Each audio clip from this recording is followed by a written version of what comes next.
ये Sonata engine है, देखो कनेक्टर मार दिया, तोड़ दिया ब्लॉक। और ये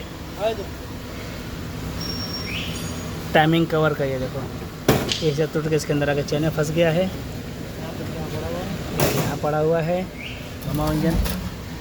और एक 3 नंबर मार के तोड़ दिया। देखो